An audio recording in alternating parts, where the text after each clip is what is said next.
Okay, in the previous section, it was the structure of the basal ganglia. So there are so many different diagrams given in different books, but if we try to draw the sketchy diagram, we can draw it like this. Like this is the center line, and on either side of the center line, this blue one, this is the thalamus, and then the other thing with respect to the basal ganglia was internal capsule, and internal capsule is like, say, this is the pathway of the internal capsule, this way, this is how it travels. So medial to the internal capsule is caudate nucleus and subthalamic nucleus. Subthalamic nucleus will be medial to the internal capsule but below the thalamus. And what about the caudate nucleus? Caudate nucleus was medial to the internal capsule but lateral to the lateral ventricle. So this is the lateral ventricle over here, and lateral aspect of the internal capsule, there were putamen and globus pallidus externus and internus, collectively called as lenticular nucleus. Caudate and putamen is called as corpus striatum, or just simply striatum. And in the midbrain part, this blue part, this is the substantia nigra, further divided into compacta and reticulata. Okay. So there are so many other structures. If we just take a glance through these different structures, if we do one section over here, so if we enlarge this one, again this part, lateral ventricle, caudate nucleus, internal capsule, thalamus, globus pallidus internus, externus, putamen, and this one is subthalamic nucleus, and this part is the lowermost, this dark one, this is substantia nigra. Okay, now coming to the connection part. For the connection part too, it's like there are so many complicated diagrams within the book. I will advise you not to go to those diagrams, but before going to those diagrams, let me tell you, no, I'm not saying don't go to those diagrams. Before going to the book, try to draw two diagrams. I will tell you, try to draw two diagrams which is given in this slideshow. First is this one. Pause the video and try to draw the diagram on a plain paper as it is, like whatever the color, whatever the structure it is. Like there are few of the arrows which are clear, few of the arrows which are dark or filled or shaded, we can say. So try to copy it as it is present.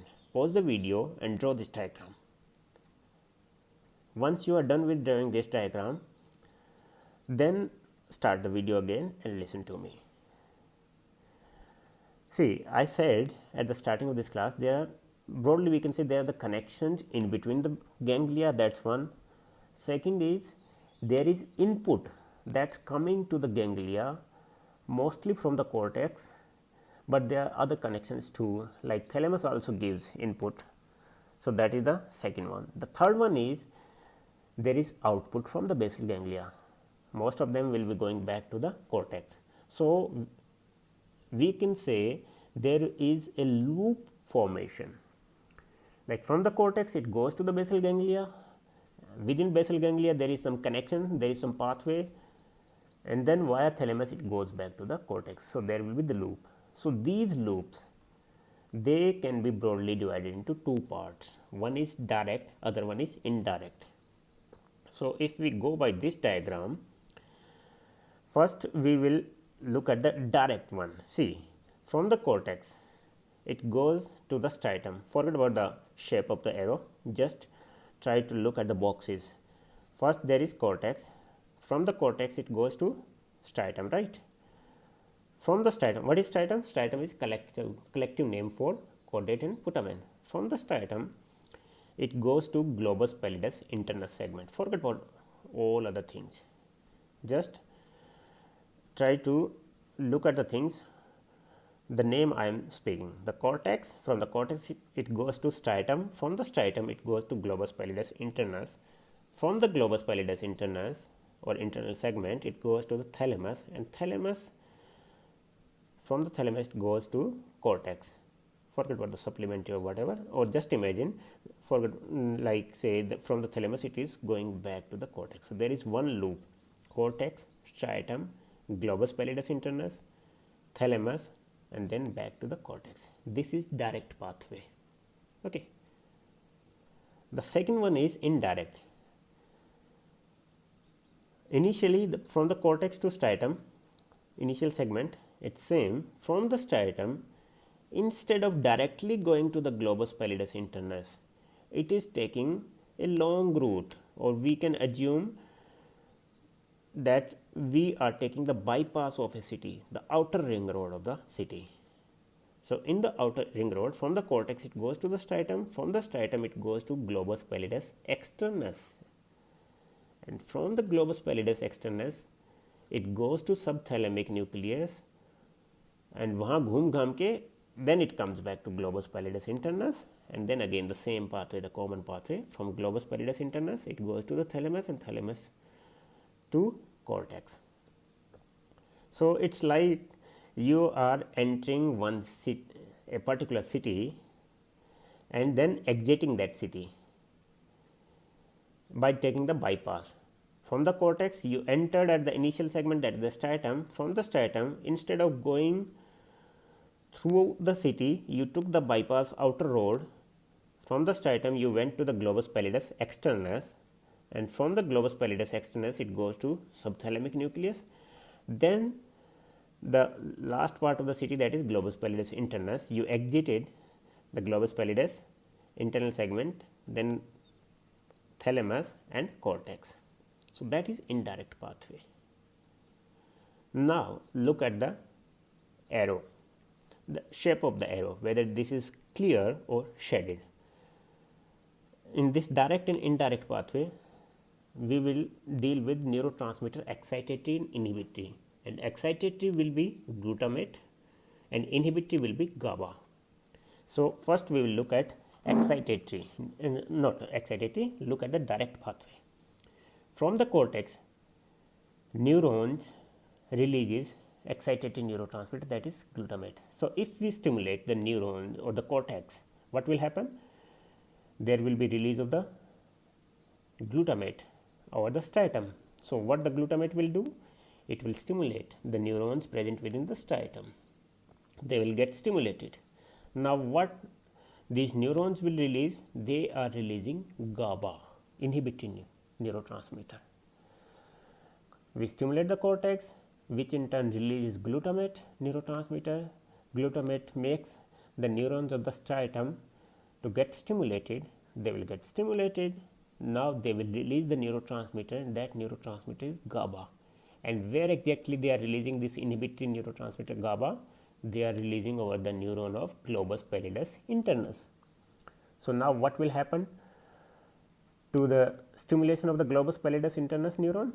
They won't get stimulated, because more and more stimulation of the cortex, more and more release of the glutamate, more and more stimulation of neuron of the striatum. So, more and more release of inhibitory neurotransmitter GABA. So, the neurons of the globus pallidus internus won't get stimulated. So, if they don't get stimulated, they won't release neurotransmitter over the neurons of the thalamus, and that neurotransmitter is inhibitory. So, if there is less release of the inhibitory neurotransmitter over the neurons of the thalamus, they won't get inhibited, they will get stimulated, and ultimately thalamus neurons ends over the cortex. So, what will happen to the cortex? It will get stimulated. So, if we stimulate cortical neurons and via direct pathway, if we stimulate the cortical neurons via direct pathway, there will be more and more stimulation. Did you get it? Let me repeat it once again. If we stimulate cortex and we are talking about the direct pathway, then the neurons of the cortex ending over the striatum will release glutamate, which will make the neuron of the striatum to get stimulated, which will release inhibitory neurotransmitter GABA over the neurons of globus pallidus internus. So, what will happen to the neuron of the globus pallidus internus? They won't get stimulated. If they won't get stimulated, they won't release inhibitory neurotransmitter over the thalamic neurons. So, if there is no release of the inhibitory neurotransmitter over the neurons of the thalamus, there won't be any stoppage of the thalamic neuron to get excited or stimulated. So, they will get stimulated and ultimately they are ending over the cortex. So, we can say this direct pathway is excitatory. If we stimulate more and more cortical area, there will be more and more stimulation via the direct pathway. There is one term that is called as disinhibition.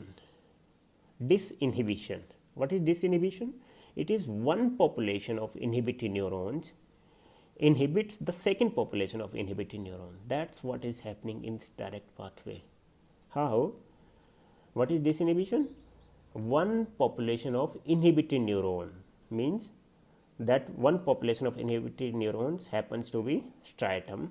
It inhibits the second population of inhibitory neuron, and that second population of inhibitory neuron in this pathway happens to be of globus pallidus internus. So, if we stimulate more and more the first population of inhibitory neurons, there will be more and more inhibition of the second population of the inhibition. So, ultimately their output will get cancelled, means this negative will get cancelled with the negative. So, if stimulate more, there will be more and more stimulatory output from the thalamus. That is direct pathway. Okay. So, remember the end product of this direct pathway is its stimulatory. Now, coming to the indirect pathway. Indirect pathway, first segment is same. From the cortex, stimulatory goes to striatum. Now, from the striatum, it goes to globus pallidus externus. Okay, before like completing this indirect pathway, just have a look. The output from the striatum, whether it is to the direct through the direct pathway to the globus pallidus internus or through the indirect pathway, it is always inhibitory, right? Always inhibitory. Output from the cortex is always stimulatory. Output from the striatum is always inhibitory. Output from the globus pallidus, whether it is internal or external, is always inhibitory. Look at this diagram. Okay. So, if there was no subthalamic nucleus in between, then the direct and indirect would have been same. See, in the direct pathway, cortex to striatum, striatum to globus pallidus internus to thalamus. If there was no subthalamic nucleus, and indirect pathway from the cortex to striatum, striatum to globus pallidus externus, and from the globus pallidus externus, instead of this, remove this track, it was directly to the thalamus, then it was the same thing. But no, there is one more stoppage over here, that is subthalamic nucleus, and this subthalamic nucleus output is excitatory.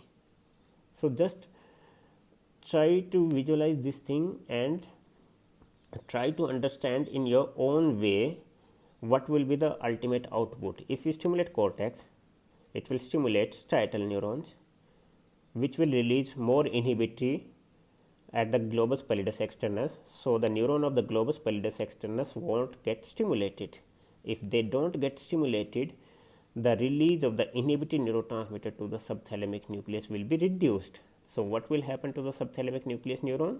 They will get stimulated more and more. Now, what will happen after the stimulation of subthalamic nucleus, more and more stimulation of the subthalamic neurons? They will make the neurons of the globus pallidus internus to get stimulated more, and globus pallidus internus neurons will release inhibitory neurotransmitter to the thalamus. So, what will happen to the neurons of the thalamus? They won't get stimulated. If they won't get stimulated, then these neurons are ending over the cortex. There won't be stimulation of the cortex. So, indirect pathway is inhibitory. Stimulate initial starting point, I will repeat it again. If we stimulate more neurons of the cortex, and we are dealing with the indirect pathway, if we stimulate, initial point is stimulation of neurons of the cortex, which will stimulate neuron of the striatum, which will release more and more inhibitory neurotransmitter over the neurons of the globus pallidus externus. So, neurons of the globus pallidus externus won't get stimulated. If they don't get stimulated, they will release less neurotransmitter GABA over the neurons of the subthalamic nucleus, and GABA is inhibitory. So, neurons of the subthalamic nucleus won't get inhibited, they will get more and more stimulated, they will release more and more excitatory neurotransmitter over neurons of the globus pallidus internus. So, in turn, globus pallidus internus neurons will get stimulated more and more, and they will release more inhibitory neurotransmitter over the neurons of the thalamus, which in turn will make the neurons of the thalamus to get less stimulated, and ultimately thalamic neuron are ending over the cortex. So, less stimulation of the neuron. So, indirect pathway is inhibitory and direct pathway is stimulatory. That is what we have concluded from this pathway. Is it clear? Now, I have tried to cover this diagram by drawing by hand diagram. This is one more diagram. Stop the video over here and then try to copy this diagram. This is also the same thing. See, from the motor cortex it is going to the striatum, from the striatum it is going to, okay, we will cover the direct pathway. From the motor cortex it is going to striatum, from the striatum it is going to globus pallidus internus, from the globus pallidus internus it is going to the thalamus, and thalamus it goes back to the cortex. This is one loop, that is the direct pathway, direct pathway. Okay.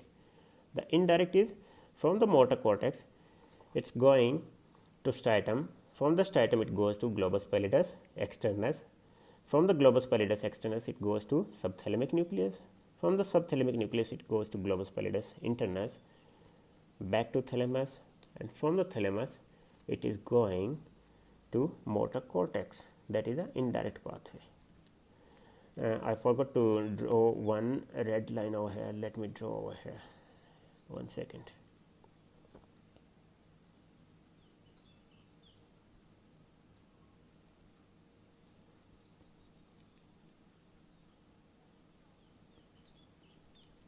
This line will go back to cortex. Okay.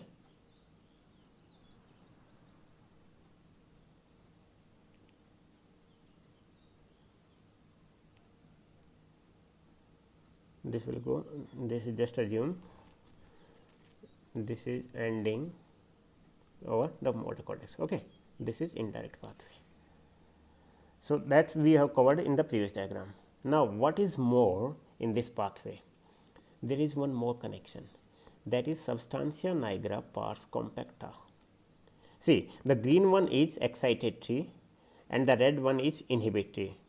You do one thing, stop this video, draw the diagram as it is in this colorful manner, the red one and the green one, and then try to understand the thing. If you don't understand, you are not able to interpret, or you get confused at some point, you can put it in the comment. I will try to explain it again. Okay, because nobody knows where you get confused, it is a bit complicated. There is one more pathway in this one, that is the substantia nigra pars compacta. Okay. Now, what is the connection of the substantia nigra pars compacta? Substantia nigra pars compacta, there are so many neurons, and out of those up to 90 to 95% of the neurons, they release dopamine neurotransmitter. In the previous diagram I said, just remember two neurotransmitter, glutamate and GABA, but in this one, this substantia nigra, 95%, 90 to 95% of the neurons, they are releasing dopamine. Now, 2 to 3% they will be releasing acetylcholine, few of them will be releasing this one serotonin. Okay, so forget about that thing, just remember dopamine. Now, this dopamine which is getting released from the substantia nigra pars compacta, and it has got connection with the striatum. This is nigrostriatal pathway. Now, this dopamine acts at the receptor D receptor. That receptor can be D1 or D2. If it is ending at the D1 receptor, it is excitatory to the striatum. If that dopamine binds to the D2 receptor, that is inhibitory. Forget about like why it is inhibitory, it might be autoreceptor or presynaptic. Just remember, Dopamine binding with D1 is stimulatory, dopamine binding with D2 is inhibitory.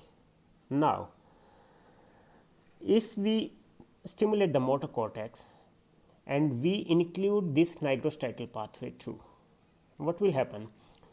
Direct pathway was stimulatory, right?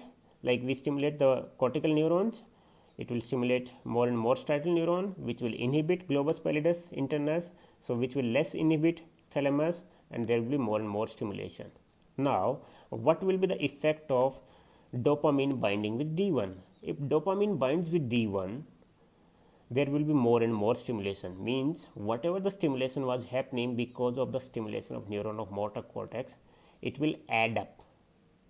So, if dopamine act via the D1 receptor, it will stimulate the direct pathway more, right? And if dopamine binds to the D receptor, then what is this dopamine doing to the striatal neuron? It is inhibiting. Now we are stimulating via the motor cortical neurons, glutamate is releasing. This dopamine, when it binds to the D2, it will inhibit the neuron, striatal neuron. So, inhibit means there will be less release of the GABA over the globus pallidus externus.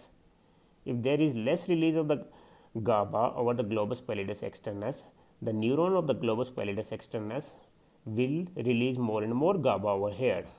So, there will be less and less stimulation of the subthalamic nucleus.